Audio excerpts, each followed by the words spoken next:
Olá pessoal, tudo bem? Vamos à nossa aula de hoje. Será sobre a classificação dos seres vivos.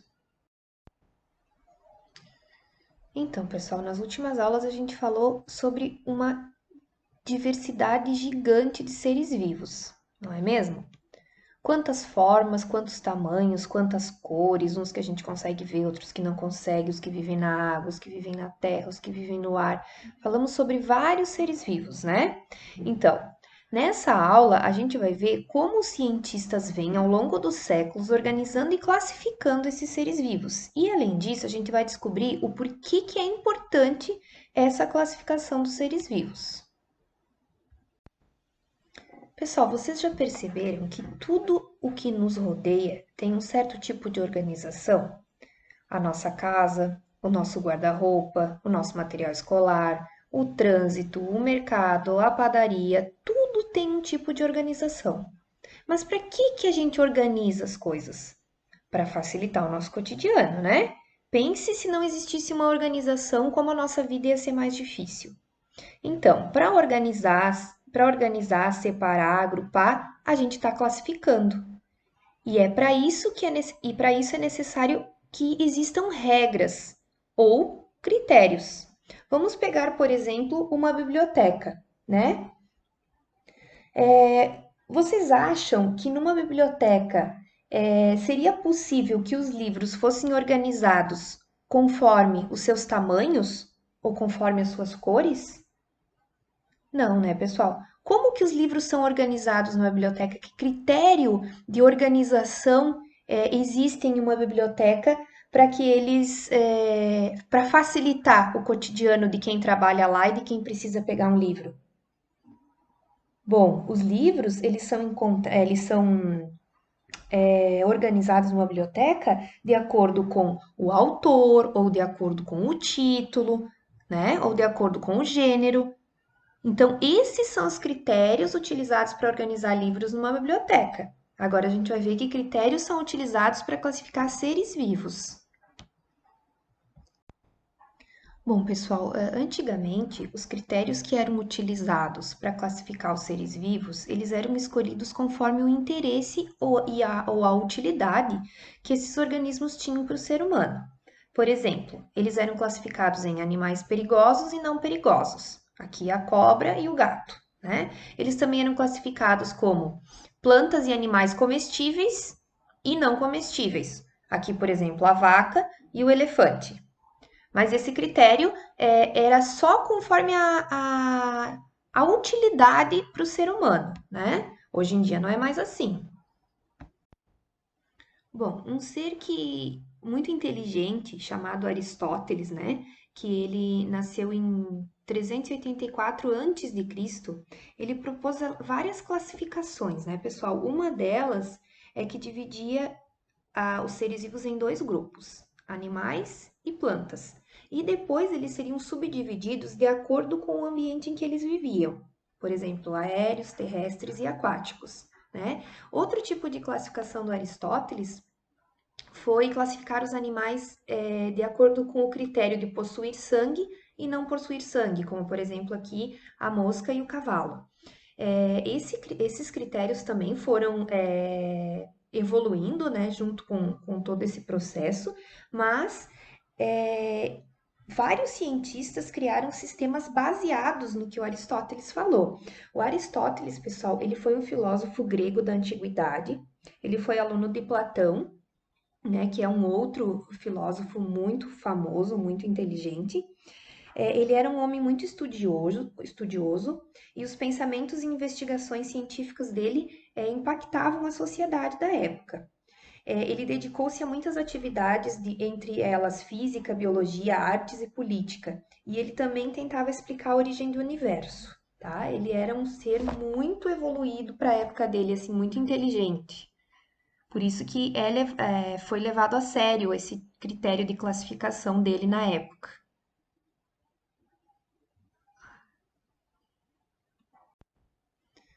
Pessoal, então aqui a gente tem uma palavrinha que talvez assuste, mas não é difícil, é bem tranquilo de entender. A chave dicotômica na identificação dos seres vivos. Então, o que é chave dicotômica, né? Chave dicotômica são critérios utilizados para identificar um organismo. Através da chave dicotômica, por exemplo, a gente pode identificar uma planta só olhando para ela. Então, assim, ó, como é que eu faço para utilizar essa chave dicotômica? São oferecidas sempre duas possibilidades, né? Uma é ao contrário da outra. Então, uma vai excluir a outra. Cada alternativa pode lhe permitir chegar à identificação e remeter outras possibilidades. Tá, professora? Como assim? Então, a gente vai pensar assim, ó. Eu quero que vocês identifiquem. Vamos pensar na bactéria, tá? Então, a gente vai começar sempre pelo número 1. Ó, todo mundo olha aqui o número 1, ó, tá? Estão olhando o número 1. Aí, a gente vai ter duas alternativas no número 1. Diz assim, ser vivo acelular, que não tem célula, não é o caso. Ser vivo constituído por célula. A bactéria tem célula. Então, aqui diz assim, vá para o item 2. Aqui no item 2, a gente tem o 2A e o 2B. Então, eu vou saber assim, a bactéria, ela é um ser vivo sem carioteca. O que é carioteca? Carioteca é a membrana do núcleo. A bactéria, ela tem núcleo ou ela não tem, pessoal? A gente estudou na última aula. Ela não tem núcleo. Então, consequentemente, a bactéria se enquadra na 2A. Ela está no reino Monera. Agora vamos pensar em um cavalo, tá? Então a gente vai lá, começa sempre pelo 1, um cavalo. Eu tenho a 1A e a 1B. O cavalo é um ser vivo acelular ou é um ser vivo constituído por célula? Constituído por célula. Então aqui do ladinho eu vá para o item 2. Aqui no item 2 eu tenho um ser vivo sem carioteca ou um ser vivo com carioteca? O cavalo é um ser vivo que tem célula com núcleo, com carioteca. Então, eu vou para o item 3. Aqui no item 3, eu também tenho duas opções: organismo unicelular ou pluricelular. O cavalo tem uma célula ou mais de uma célula? Mais de uma célula. Então, eu vou para o item 4. Aqui no item 4, o cavalo é autótrofo, ele faz fotossíntese? Ou ele é heterótrofo, ele não faz fotossíntese? Ele é heterótrofo. Então, eu vou para o item 5. Aqui no item 5 eu tenho a A ou a B. A letra A diz que faz decomposição. O cavalo ele é um organismo decompositor ou ele é um organismo que captura seu alimento e tem locomoção própria? Captura seu alimento e tem locomoção própria. Então, o cavalo é do reino animal. Bom, pessoal, esse senhor da foto, então, ele é Linné. Ele revolucionou a classificação dos seres vivos.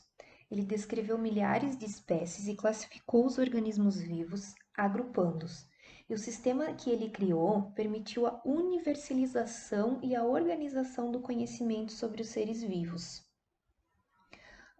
Definitivamente, os trabalhos de Linneu eles aprofundaram o conhecimento sobre os seres vivos e refinaram as relações de parentesco entre eles, né?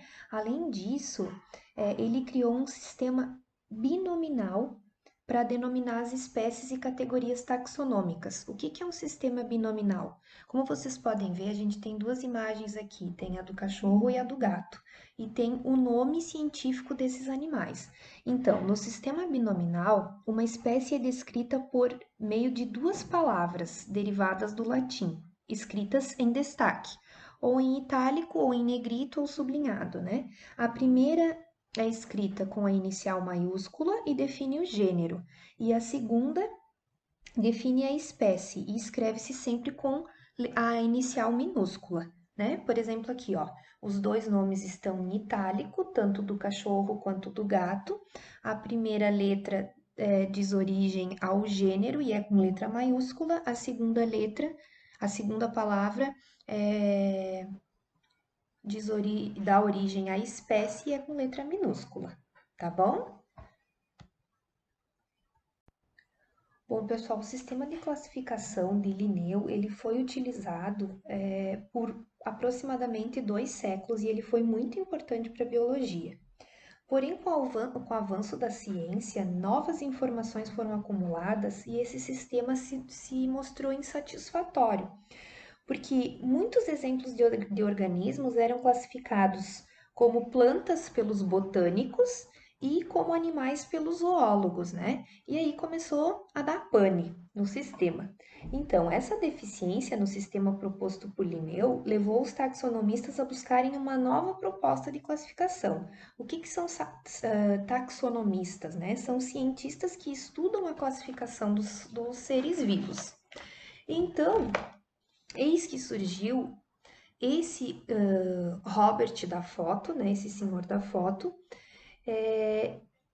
ele que classificou os seres vivos em 5 reinos, como ainda hoje é utilizado, né? Com o avanço no campo científico e o aperfeiçoamento do microscópio e do estudo da embriologia, né? As escolhas nos critérios, foi se tornando cada vez mais rigorosa, né? E o Robert, ele desenvolveu um sistema de classificação dos seres vivos em 5 grandes reinos, né? Com uma base em comum. E vários critérios foram levados em consideração. Por exemplo, o número de células, se as células têm núcleo ou não têm, o tipo de nutrição, o tipo de habitat, né? E depois disso, outros cientistas também deram contribuições baseadas em informações fornecidas pela genética. Essa discussão continua até hoje, pessoal, e novas maneiras de classificar ainda poderão surgir. Então, aqui a gente tem o quadro de classificação atual dos seres vivos. Todos esses seres vivos a gente deu uma olhada neles nas últimas aulas, a gente estudou um pouquinho eles, né? Então, o quadro de classificação ele é baseado no quê? No tipo de célula, se tem ou não tem membrana nuclear. Se o ser vivo tem membrana nuclear, ele é chamado de eucariótico, né? É uma célula eucarionte. Se não tem, ela é chamada de procariótico. O único que não tem membrana nuclear são os seres vivos do reino Monera. É também outro critério de classificação a organização celular, se eles são unicelulares, uma única célula, ou se eles são pluricelulares, né? Ou multicelulares, tanto faz. O tipo de nutrição, se eles são autótrofos, isto é, se produzem o próprio alimento, ou se são heterótrofos, não produzem o próprio alimento. E a interação dos ecossistemas, né? Se eles são produtores ou são consumidores. E aqui a gente tem também os exemplos. Então, hoje em dia, para classificar um ser vivo, ele tem que ser baseado nesses 4 tipos de critérios. Povo, então, a aula de hoje era isso. A prof gostaria que, então, dessa aula eu gostaria que vocês soubessem que a classificação ela é importante, né, para auxiliar nos estudos dos animais, na interação dos animais entre si, com o meio abiótico. Essa classificação ela é estabelecida por critérios que a gente viu, né, e que hoje em dia ainda a gente tem 5 reinos, tá? O reino Monera, o reino Protista, o reino fungi, o reino animal e o reino vegetal, que foi o que a gente estudou nas últimas aulas, mas a gente não estava focado nos reinos. A parte bem específica de cada reino vocês vão ver lá no 9º ano de novo, tá bom? Agora, mãos a obras, vamos para a atividade de hoje. Um beijo, qualquer dúvida, a prof tá lá no Teams para responder. Pessoal, a atividade de hoje, ela vai ser feita diretamente no Schoolies, tá? E vai gerar uma nota.